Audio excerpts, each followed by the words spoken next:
Good morning and good afternoon. My name is John Herbst, and I run the Eurasia Center at the Atlantic Council. We have a very interesting event for you this morning and this afternoon.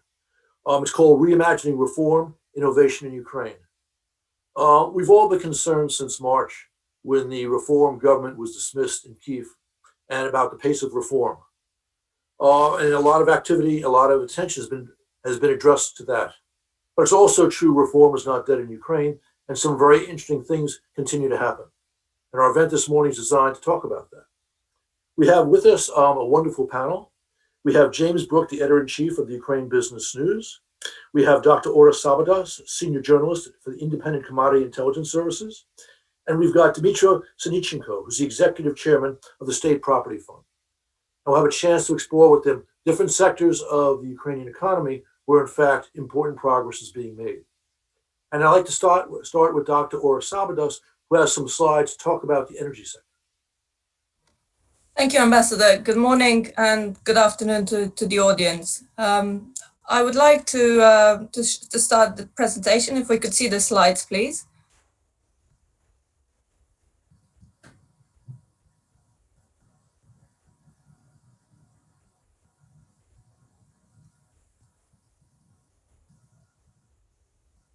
Thank you. Next one.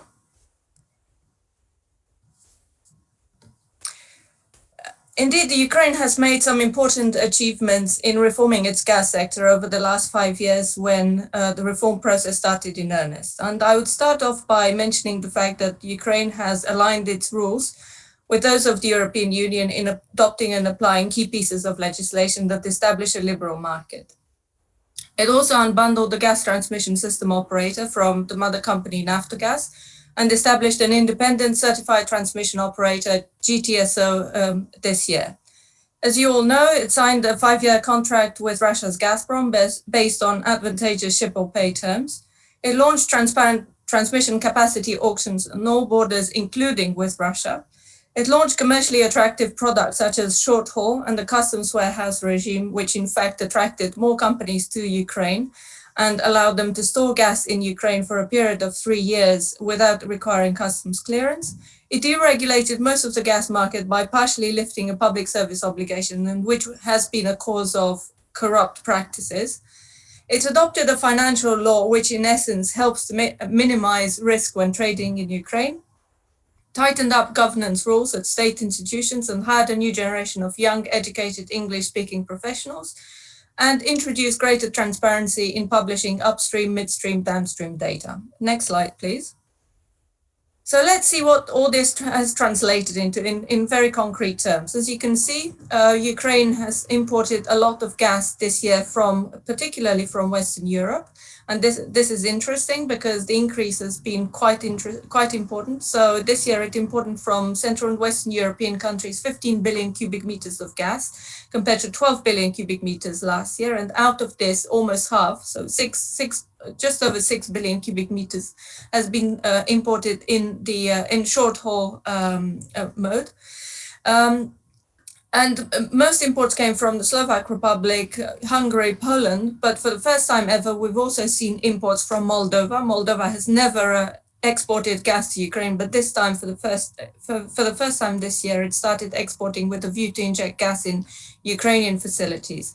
Russian transit decreased as expected, but on the other hand, there were exports from Ukraine to neighboring countries. So I'm not talking exports as part of the Russian transit to Europe. I'm talking exports from Ukraine itself to Central European countries. Next slide, please.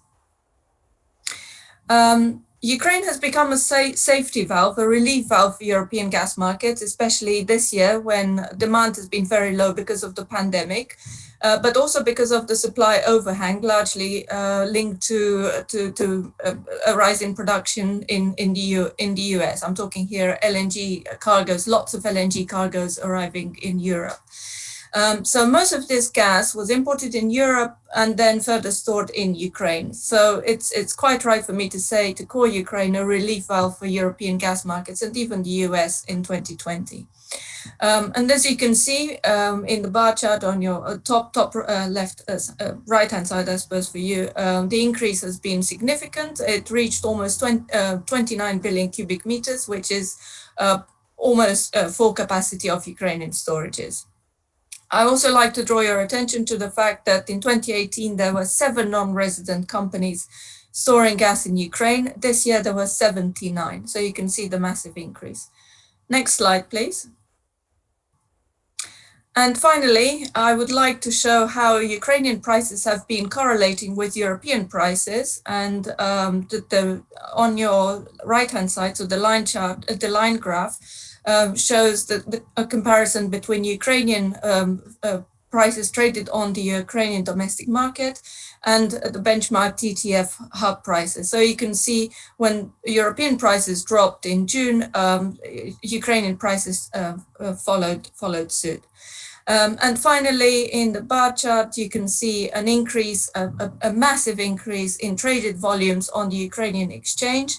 Last year, there were roughly 300 million cubic meters traded on the Ukrainian exchange. This year, there were almost close to 2 billion cubic meters. It's certainly not all the gas that is traded in Ukraine. Most of it is traded bilaterally, but we can see a growing numbers of volumes traded on this platform.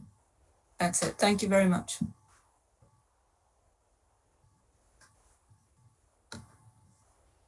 That was wonderful, Dr. Sabadas. It's a real success story, which has not received enough attention. Now, Dmytro, you're in charge of State Property Fund, which for much of Ukraine's independent history has been a major source of corruption. You've overseen some serious privatization, starting with the Hotel Dnipro. So if you could talk about that, I think would be of great interest to our audience. Thank you, Mr. Ambassador. Glad to be here together with all of you. Yes, State Property Fund is an executive body aiming to realize political will, and it's very important to maintain that this political will is still in place, because there is a myth that State Property Fund is managing the state property. In reality, it's 96 state executive bodies, it's only state executive bodies, are managing excessive amount of state enterprises, which are amounting more than 3,000, and also excessive amount on assets, which are not the enterprises, but also there are a lot of non-core assets, etc., etc. I will be back to the privatization specifically. Besides the privatization, State Property Fund is realizing now the reform of appraisal valuation. We are finishing together with the World Bank the complex law on introducing the new standards of appraisal evaluation on the real estate, land, and business. This is also will be a very structural reform. We are on the final base following the stakeholder involvement with the local association, international experts to submit this law. There will be a revolution in the valuation and appraisal market. And the third, what the State Property Fund is doing is now implementing the reform of state property lease. The new law was adopted at the beginning of the year. Now we are started the all State Property Fund leasing through the electronic platforms of Prozora. Coming back to privatization itself. We all know that Ukraine was never been able to realize this reform of privatization in full.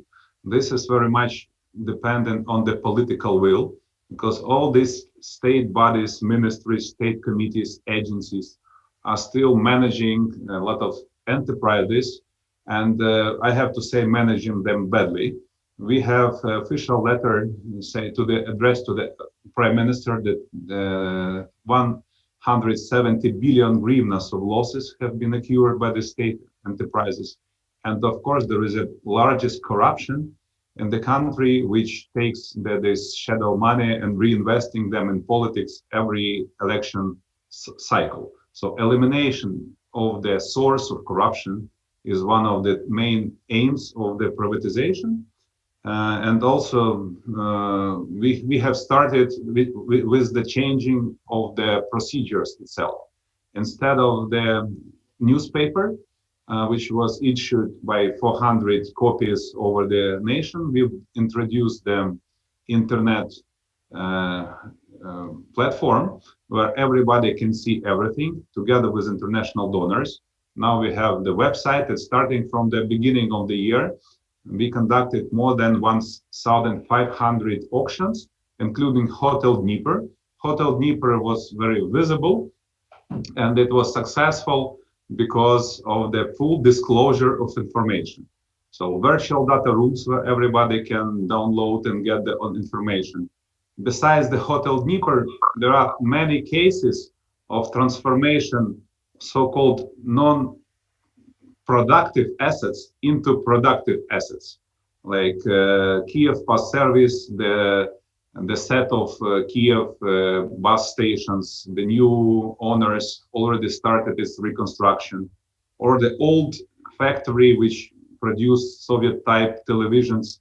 Now the private entrepreneurs are producing the chargers for electro cars, etc., etc., etc. So now, after the year we started this reform, we can see, and we would like business to see and to feel that now it's a different way of instruments for the privatization. We still need political will. We have a strong political will with the previous prime minister and the existing one. So we have a good communications. Personally, Denis Shmyhal and of course Alexei Goncharuk, they support it. But the overall bureaucratic machine is resisting. So the transfer of the 400 enterprises that's been conducted for privatization from the beginning of the year, we are trying to push forward. Unfortunately, in March, the Parliament of Ukraine adopted the law which stopped the auctions and eliminated preparation of the big privatization. So in 5 months of advocating, we managed to convince parliamentarians to allow us a preparation of the assets for the privatization. But we have a lot of demand, requests from the investors, Ukraine and international, which want to invest in Ukraine. So now we need an elimination of these legislative limitations for the big privatization, which is existing for the moment. We don't see any reason having this because the money are in the air. There are a lot of money printed, let's say, in the world. So we just have to open the market and bring them back to restart the economy through the privatization. I'll be happy to answer many questions during our conversation further. Thank you very much, Dmytro. Really interesting. Jim, I'd like to turn it over to you. You have been following the Ukraine economy full stop for years. Your sense as to where innovation is proceeding. Right. Thank you, Ambassador Herbst. Thank you for having me on. I think there are going to be some very interesting areas that will be opening up in the next 5 years, areas that really aren't understood. Let's start with roads. We're having the largest investment in rebuilding and building roads in Ukraine since independence. $3 billion this year, $4 billion next year. By the end of the Zelensky administration in 2025, each of the 24 oblasts should be connected by an EU standard road, either a 2-lane highway or ideally a 4-lane highway. We're talking about a country larger than continental France and metropolitan France that is embarking on a motoring culture. Cars are pouring in. 10,000 used cars in the United States come into Odessa docks every month. And I have a friend, a British guy who's and a Danish partner, who are about to start a motel chain. So we're looking at, this is to some degree a little bit like the US in the 1960s when the interstate highway system got built. A second subset of that is Ukraine as a transit corridor. We just saw the Polish president in Odessa last week. This Gdansk-Odessa GO highway is really exciting. It would convert an 18-day ship voyage from the Black Sea to Gdansk into 18 hours, 18 days to 18 hours to bring a container from the Black Sea to the Baltic. That opens up Scandinavian traffic heading south and Turkish Caucasus goods going north. So Ukraine will be more of a corridor. We're already seeing these Chinese trains cutting across, taking a shortcut across Ukraine to get down into Southeast Europe and the Balkans and Central Europe, Vienna, for example. The rail gauge break at Belarus is all tied up. Now, the big play in Ukraine, 43% of exports are agricultural. Unfortunately, the market for foreign investments is a little bit closed, still closed. But logistics will continue, once again, to be very big. You're going to see private railroad, private freight trains in the next year or two. You're already seeing 2 foreign companies invested in long 30-year concessions on 2 different ports.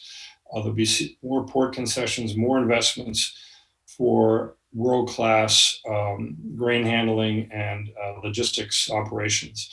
The FAO recently did a study and identified Ukraine as one of the top 5 world food exporters in the world in the 2020s. So a lot of people are going to be kissing Ukraine's ring because Ukraine is really important to feed a world that, unfortunately, with COVID, is short of food. The number 1 destination Ukraine exports is Egypt, as I understand. IT, everyone looks at that, and it's worth looking at again. You know, there's no reason, no surprise that Ukraine moved very fast to try to basically recruit the IT industry from Belarus to move down here. The national goal is to double the number of IT workers to 250,000 by 2025. And this will involve a lot of retraining. If anyone's interested in private schools, basically convert a Soviet-style university graduate into a individual who can work for a Western-oriented outsourcing company. Big business. Ukraine is the number 1 destination for British companies for their computer outsourcing. 100 of the top US 500 companies have done their outsourcing in Ukraine. This is not known because no one advertises where their back office stuff is. There's no upside in telling people where you do your back work, but it's a huge business here, and IT will be growing. Actually last week, I was out at Unit City, the largest construction project in Ukraine, period. They're building, I think it's 20,000 square meters. A local bird is a construction crane. They just got a commitment, another $100 million. They're selling apartments. This is going to be the IT center for Kyiv. It's a very exciting place. You walk in there and you're surrounded with post-Soviet decay, and all of a sudden you feel like you're in Berlin. It's a different world, and it's getting a critical mass. They have 3,000 workspaces, of which 7 are free. So it's very busy. Maybe I'll hold off on that, John, and let the others take a whack at it. But there are a lot of areas which are not really heralded, which will be very interesting for investing in the 2020s. Jim, thank you very much. Actually, it's quite exciting, the developments you point to. I'd like to turn now back to Dr. Sabadas.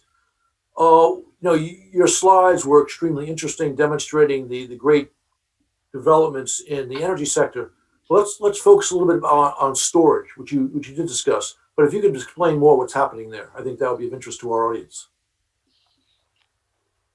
Sure. As I mentioned during my presentation, demand has been very low this year because of the emergency measures that had been taken all across Europe.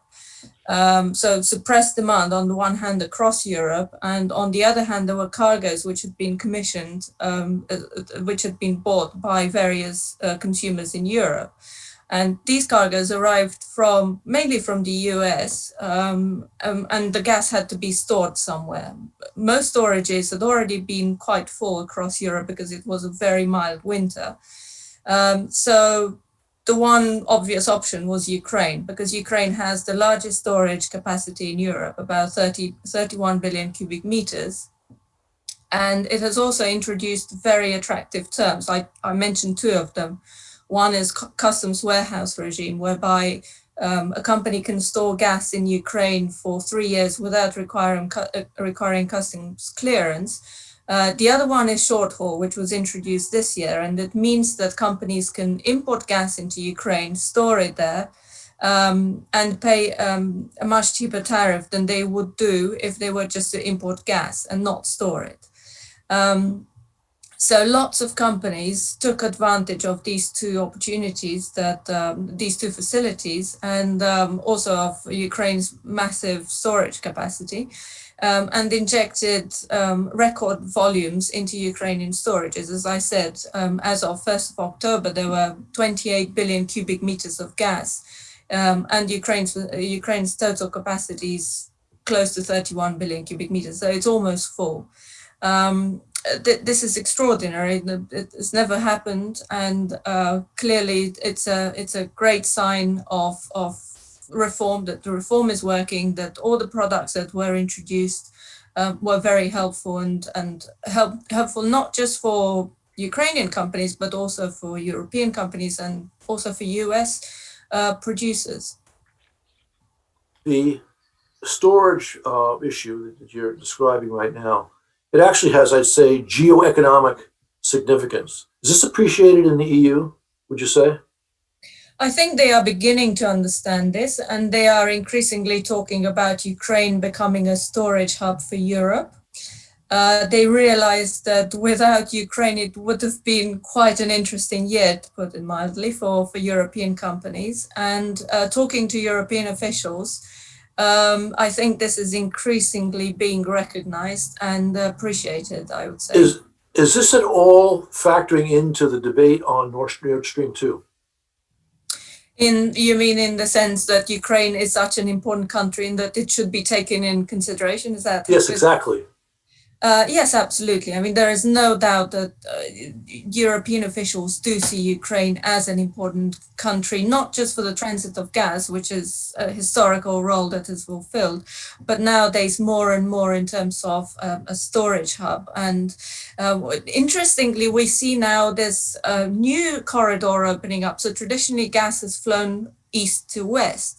And now we see west to east. And I think in the future, it would be even more helpful if more capacity, import capacity from European countries into Ukraine were to open up. And I would specifically point to a couple of countries like Slovakia or Romania, which have a lot of capacity with Ukraine, but not much. They haven't signed or they haven't applied European rules on the borders with Ukraine to allow cross-border trading. So these two countries are absolutely essential, not just for Ukraine, but for a whole of European region, Central and Eastern European region, because it would free up more capacity to enter Ukraine, for more gas to enter Ukraine and to be stored there.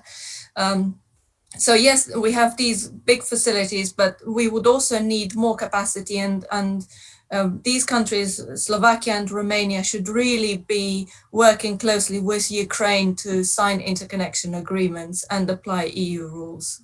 Well, just to dot the I's and cross the T's, it seems to me that this underscores why Europe needs Ukraine's transport and storage system to be working in ways that it might not if Nord Stream 2 were completed and Russian gas ceased to flow through Ukraine. Absolutely. There's no need for me to repeat this. We all know that Ukraine is a balancing route, so neither Nord Stream nor Turk Stream can offer the flexibility that Ukraine has been offered and can offer to Europe. Okay. One more question before we turn to our other guests. Sure. The terms for storing this oil, this gas are really interesting. What was necessary in Ukraine to keep customs hands off of, or customs duties off of the oil to be the gas to be stored? Well, obviously, these were the two big products that were offered were customs warehouse regime, which of course offers companies the possibility to store the gas for 3 years without customs clearance. Right. Short haul, and of course tightening up governance in state institutions, which is absolutely critical to build trust in these companies. And I would say that going forward, this is what will really matter in order to retain that trust. Tightening up these governance rules and ensuring that there are no corrupt practices. Right. My point is a very simple one, that in fact, this was actually a significant reform-minded step, these terms. something which one does not associate with customs in Ukraine historically. Absolutely. And these are just two instances. I mean, the storage, what happened with the storages in Ukraine is just one instance of the many changes that happen and which are quite radical and quite dramatic. I mean, I've covered emerging markets for many years, and I've never seen reform happening this fast as it happened in Ukraine and at such a large scale. So I would say that what happened in Ukraine is quite impressive. Thank you very much. I Okay, would say. Dmytro, you also have a very interesting story to tell, and you did a wonderful job introducing it. But I'd also like to focus on the point that Aura just made relating to the gas sector, which is that practices, not helpful practices, corrupt practices, which have been associated with the state property fund in the past, seem to have been certainly put under control with the steps that you've described. If you could elaborate a little bit more, I think our audience would find that of interest. I would say that we are trying to do maximum possible inside the institution. We started the reload of the institution, changing the personnel, have new deputies, and unfortunately the institution itself is very weak, and we are like realization of political will. It's like average age of the computers like 18 years here, average salary of the people 15,000 hryvnias. And of course, we are not the investment bank, but we have started changing the processes to get, with the aim or with the help of the donors organization. So we introduce this virtual data room, transparent process. But what is important is to keep the policy in place, that there is a political will, the same like we started, that indeed the exceeding number of state-owned enterprise should be put on the market, and we are building the instruments. But also one of the largest problems that we are facing is the law enforcement agencies, that we have 1,400 inquiries from various enforcement agencies, putting a lot of pressure on the processes, trying to postpone and to open some court cases. So that's a kind of a real mess we are facing in terms of the pressure from various stakeholders. We need the decision of Parliament to relaunch this big privatization. We have prepared the audits together with Big Four, with the advisors of several big enterprises, and we would be ready to put on the market, on the auction, even before the end of this year. For example, famous mining and ore company, which is titanium ore production, or Elektrovazhmash, or we want to privatize next year the last 6 regional distributing electricity companies, as the RAB tariffs should be in place. So we are moving them forward, but it's a lot of work to be done before the auction. Hiring advisor, do the due diligence. It's like adoption, cabinet of ministers decision. So we need to move forward, because opportunity window is never too long.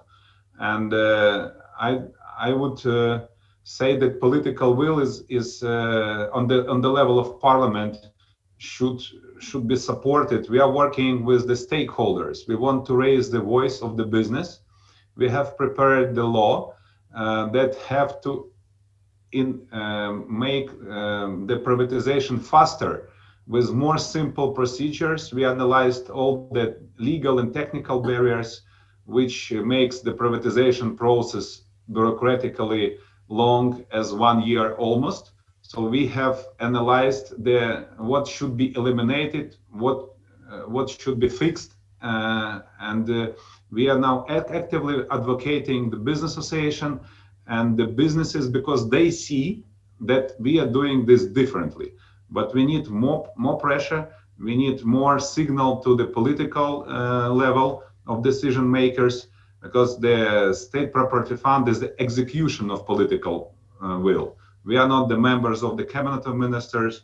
We are trying to send the documents to the government, and trying to push them through like 4-6 months it takes to go through all this bureaucracy. So of course, resistance of those who've been managing these companies in the past and with the support of unreformed law enforcement agencies is one of the painful sides of the privatization, I would say. But we are moving this. We could start the auctions this year for the big privatization, and beginning next year we can do like 5 or 6 big privatization. We need political will and minimum resources to be envisaged for this, paying advisors and eliminating this legislative prohibition of the big privatization. You mentioned that both the former prime minister and the current prime minister have been your allies as you work these issues. You've mentioned as well that you need the Rada to pass the necessary legislation. Do you think that the government has enough power, enough influence to help persuade the Rada to do that? I am working with various stakeholders. I have presented the necessary changes in the Council of Reforms under the President, and he supported, also including all this council, the easy solutions business. So now I am actively working, having meetings with European Business Association, American Chamber of Commerce, a lot of businesses saying, please send the letters to the Parliament. I'm meeting separately the committees in Parliament advocating that this privatization is actually investments in the economy. And the philosophy of the privatization is not to get much more revenue, but to build the base for the investments. Because every hryvnia invested in the acquisition of the asset pays an additional 4-6 hryvnia in rebuilding, hiring people, creating taxes. In our law, we have put the motivation for those agencies and for local communities, saying let's leave 10-15% after the sale of the assets in the local communities or in the agency that is transferring this asset for the privatization. So I'm working with the Office of President, various stakeholders, Parliament, and government. Not sure that government itself can do it because Prime Minister is a Prime Minister, but the large number of various ministers, deputies, secretariat is a difficult problem. Okay, well, your optimism is encouraging. Thank you. Jim, you highlighted some developments in the Ukrainian economy which have not received a great deal of attention. Coming back to the transit corridor, when do you gave, I think, a date of 2025 for this system to largely be in place? This system is only roads, or is it railroads too? 2025 is the goal to have all 24 oblast capitals connected by EU standard roads. Right. And by the way, some of the money is guaranteed by the EBRD and the EIB, by the multilaterals. And they are contributing heavily to this Gdansk-Odessa highway, basically rebuilding the leg that goes from Odessa up to, not really to Kyiv, it goes near Kyiv and goes the west. 60% of Gdansk, Odessa will be inside Ukraine, and that's where the heavy lifting has to take place, and the money apparently is in place. So just one other point I want to make about logistics. I'm flying down to Kherson on Friday. I go to Mykolaiv. There's a city that many people have never heard of called Ochakiv, which is on the Black Sea coast, southern Bukh. Ochakiv, US Navy Seabees built the Ukrainian Navy sort of headquarters there. Nibalon, which is the #1 river user, wants to build a big port there. And the Chinese, surprise, surprise, they were there on a site visit wanting to build. We got three. We got the US, the Chinese, and a Ukrainian domestic company wanting to build a port in Ochakiv. Conclusion is invest in restaurants in Ochakiv because there's going to be a lot of money flowing around this town. But there is action in areas that don't really get a lot of attention because moving massive amounts of grain is frankly not very sexy. John, I'd like to bring up another point, which is the COVID was disrupted supply chains, and all of a sudden, a lot of European manufacturers realized, gee, we're getting stuff from very far away from China on the other side of the planet. Maybe we should not put all our eggs in one basket. Let's diversify. And there's a sense that people are looking at Ukraine as an alternative. We saw just last week a Danish furniture manufacturer announced a major investment in Rivne to make furniture to export essentially to the EU. Potentially could be 1,000 jobs. And in Where would April, that be? Rivne, somewhere in Rivne, I don't know. But there's a lot of forest up there towards the Belarus border, so they get the wood there. And it is exactly what Ukraine wants: is don't export raw timber, round logs, but value add inside the country. Well, they're going to do it, and they claim that it could be employing 1,000 people. The other one is in April, yet another German car parts factory will open. This time in Borispol, near Borispol. I hate to sound historical, but the Germans have been a little reluctant to cross the Dnipro. They have 40,000 people making car parts, in Lviv, Zhytomyr, Vinnytsia, but now they're crossing to Kyiv region on the left bank. So we are seeing people, companies diversifying and seeing Ukraine as a assembly alternative to the very long supply chain that stretches back to coastal China. Thank you. Okay, I think it's time for some questions from the audience. We have a question, pardon me if I mispronounce anyone's name, from George Salmanev. Will the recent resignations from the Naftahaz Supervisory Board impact the progress being made at Ukrtransgaz? Or that's for you. Thank you. Yes, I guess your listener referred to the resignation of Amos Hochstein last week. It's a good question, and it certainly doesn't. Well, the resignation doesn't send a very good message, but it wouldn't be the first time that it has happened. We've seen previous resignations from the Naftahaz Supervisory Board. In 2017, if I remember correctly. There has always been this permanent fear in the background that there would be political interference with the works of Naftagaz and more recently with GTSO.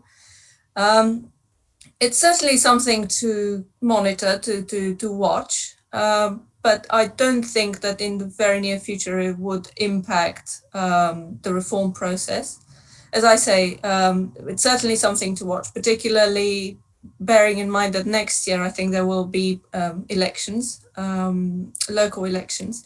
So various political factions might be looking to access some extra funds, and this could be a reason to interfere with the works of these big companies that are money spinners, basically. But I wouldn't be too concerned for now, and I would just say let's watch and see what happens. But it's certainly something to bear in mind. Thank you. Okay, this is clarification. The local elections are on Sunday, and they're in 6 days. The local elections here in Ukraine. Okay. Sorry, I meant snap elections next spring in terms of parliamentary elections. My apologies. Okay, this question is from Jean or Jean Bach. Why will the state property fund sell Center Energo? What are the advantages for Ukraine? I think, Dmitry, that's for you. It's not a unique asset. It's something that has a market. It's been one of the major sources of corruption for many years previously. We have restarting this privatization. Now there is a new idea from the government coming to unite with selected mines to have a source of coal for this asset. But via the state property fund, as I said at the very beginning, we are realizing political will. So the cabinet minister made the decision to privatize this and several other big assets which could be competitive of the market. It's not something that has a national monopoly or a kind of a special social role. Of course, when we will be coming closer to the privatization auction, the advisors will propose the post-privatization conditions, which should include the social part and some ecological restrictions.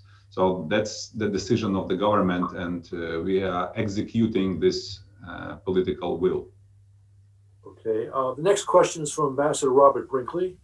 He says it is good to hear this good news from Ukraine for a change, but overall foreign direct investment is still very low, and quote, big privatization, unquote, has not started.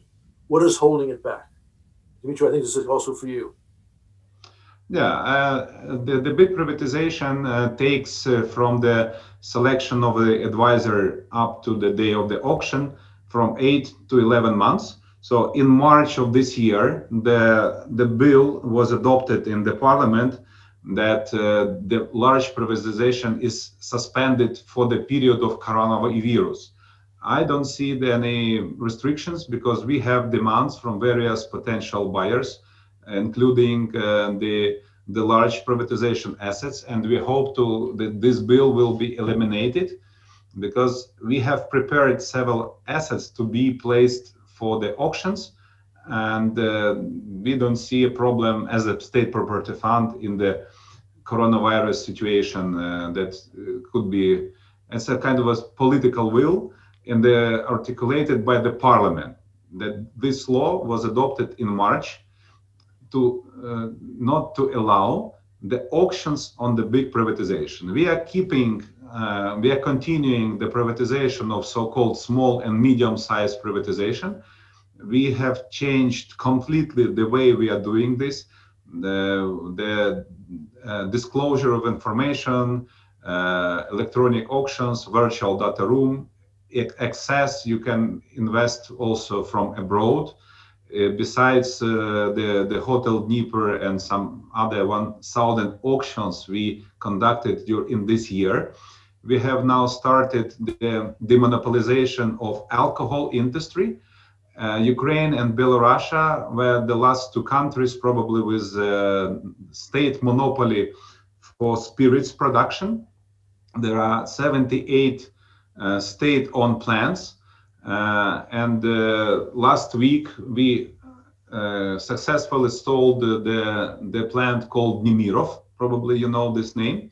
So because this monopoly was created, of course, a huge corruption. In the year 2019, 55% of national spirit production was in the shadow. So putting them on the open market, we will have competitions, and next year there will be no more the state monopoly for spirits production. But we also see that not all of those 70 spirit distilleries plants could be as spirit producers. We see the potential, and we see the interest from producers of pharmaceutical companies or automotive fuel producers, agricultural companies, which can use these assets as a brownfields to process something, then the alcohol also. By the end of the year, there will be more than 20 auctions conducted. Please follow the site, privatization.gov.ua. We have English website also for this specifically, privatization.gov.ua. So in terms of the numbers of foreign direct investments, indeed there is no many, but we, as in terms of privatization, we are creating the product, because Ukrainian for many years was like always promising in the very good geopolitical situation with very clever people, but never proposing something very specific, very concrete. And that's what we are trying to do, creating a product. Yes, this is all majority distressed assets. But besides the big companies, and there are also excessive number of state-owned objects, not only the big companies, but also objects. We inspected more than 100,000 buildings, and 15% of those buildings are misused. So it's like 200 stadiums of national Olympic stadiums which are empty. So now our new law gives clear logic which assets, also non-core assets like hotels, hospitality, others, which are managed by the state institutions, should be delivered to the market. Less ownership in the state companies, less ownership of the ministries, more opportunities for the business.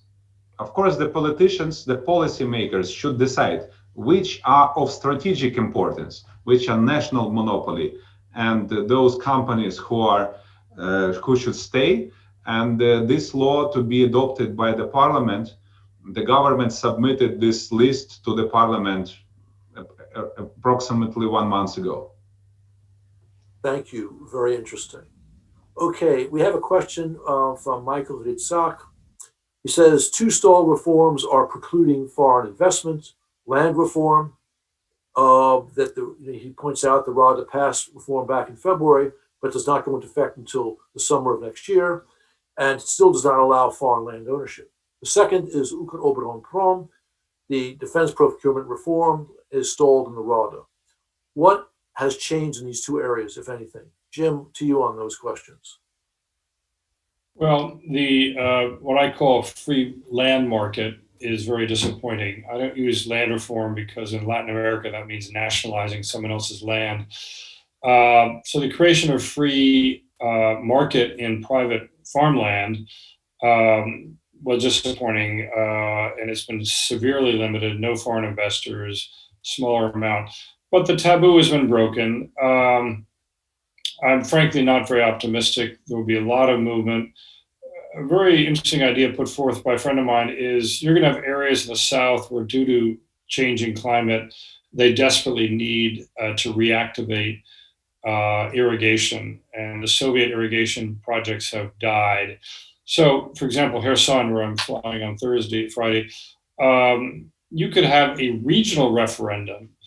Okay, half of southern Kherson is drying up, turning into tumbleweed country. Do you want to let foreign investors come in and put in an irrigation system, or no? Do you want to see it turn into a desert? It already has the largest desert in Europe, the Oreshki Sands, which I hope to visit on Sunday. So that may be a formula to do some regional referenda that will allow some reality to come in here. We all know that the farmland is undercapitalized. They could double yields in the 2020s with foreign investment. Ukr-Obronprom, unfortunately, Alvarez resigned, or his resignation was accepted last week. But his deputy, one of his deputies, has been named. We can hope, actually the anti-corruption activists believe that this isn't a total lost cause, that the naming of his deputy means that the process will continue. They were butting heads with the Ministry of Strategic Industries, which is a new super ministry that President Zelensky set up. Let's see. I mean, the simple fact is that US and EU manufacturers generally will not deal with Ukr-Obronprom because it's not worth the heartburn and the fines that might come with a Foreign Corrupt Practices Act investigation. So until that's cleaned up, you're going to have a country that wants to be part of NATO, but NATO manufacturers cannot work with it. Although interestingly, last week when the president was in Turkey, there are a lot of very creative developments coming out of that. Basically, Ukrainian engines being used for drones, military drones, missiles. So there's some action there, but it's a race against time. Antonov has got to pull up his socks and get going, or it'll just be for the history books. Okay, Jim, just following up, we've had questions about FDI, foreign direct investment. The transportation corridor idea, which you described, is this bringing any real FDI? Not yet, and I believe the government's working on a private-public partnership. And the idea is to harness private investment and build toll roads. And we all know where they be. There's one from Lviv to the Polish border. There's a section probably of the Odessa highway moving out of Kyiv. You need a better rule of law, and the wind and solar power investors kind of got screwed. They came in with certain rates that maybe were too good to be true, and they turned out to be too good to be true. And the rules have been changed, and the president says, well, those are Poroshenko rates. And you don't want to build a 4-lane divided highway from Lviv to the Polish border predicated on, a hryvnia per kilometer toll, and then be told when you build the whole thing, when you put $1 billion into Western Ukraine, be told, oh, well, that's too expensive. We're just going to change the rules of the game. So let's see what happens there. But you need some really ironclad international arbitration guaranteed agreements for that to move forward. Thank you. We have a question from Sarah Walgren. The question is, do you think the newly created Lublin Triangle will have a positive impact on Ukraine's economy?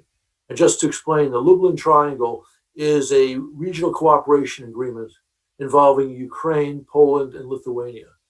I think, Jim, this also is a question for you. Me? Well, I think it's nice, and there's a sort of lit pole brigade, and it's good to coordinate. The military brigade.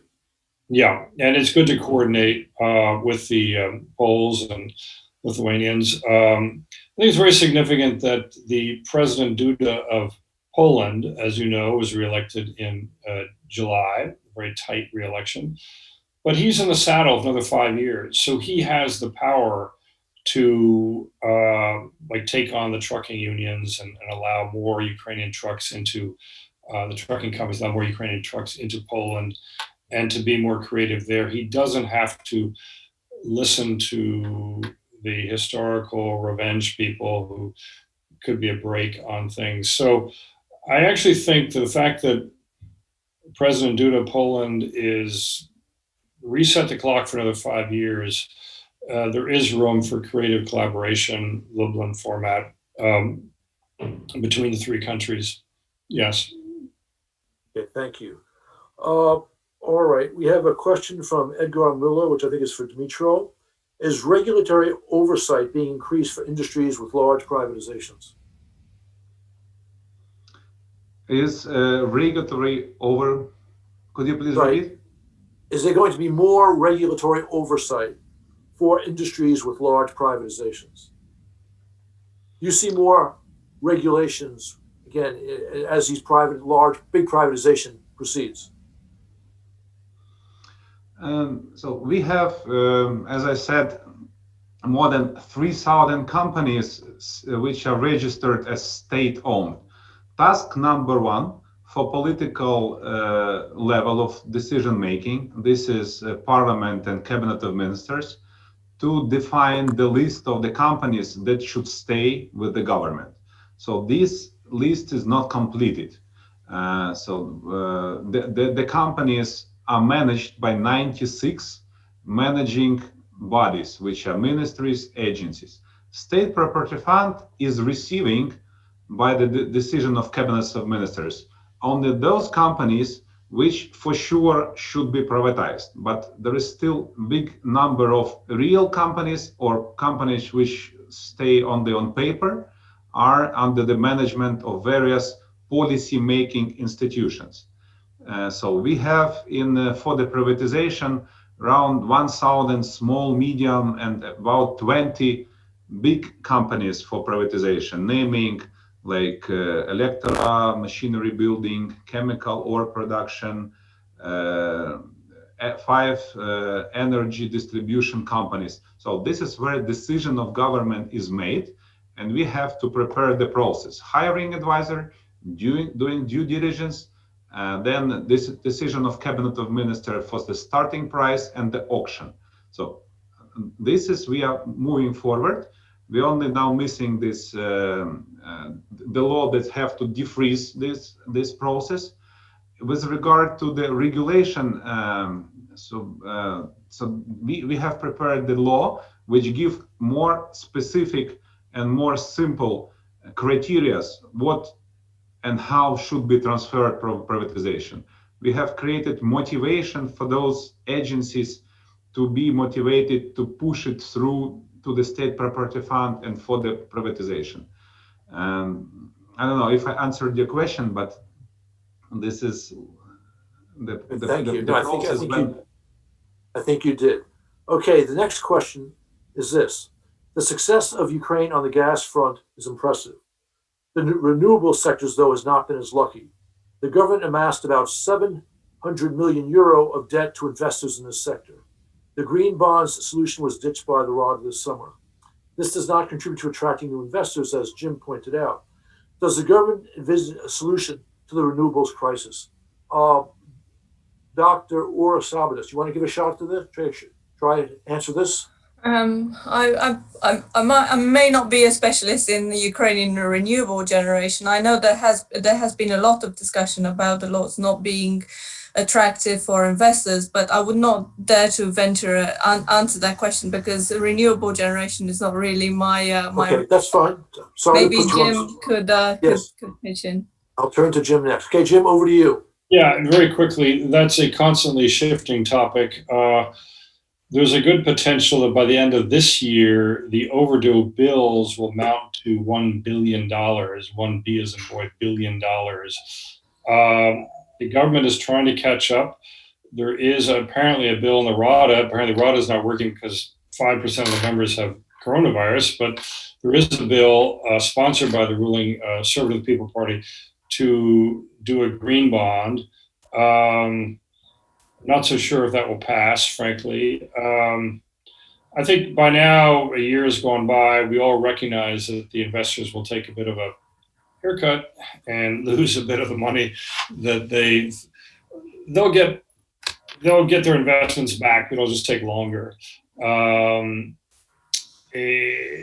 The problem apparently is that Holomoisky does not want to pay his electricity bills for his energy intensive, I think they're alloy zinc plants, and that has thrown the whole thing off. Now they have started energy auctions, and apparently that's a step in the right direction.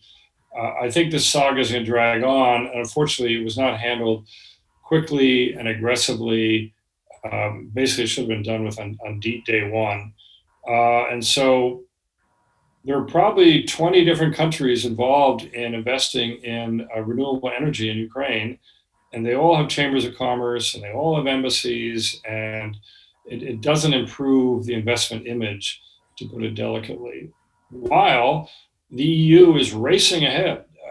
My niece is moving to Scotland, and Scotland this year will be entirely powered by those horrible winds that blow across Scotland. I mean, renewable energy makes sense, and EU is moving very fast, and Ukraine, unfortunately, is going to take a couple of years off the treadmill before they can catch up. It's not a good situation.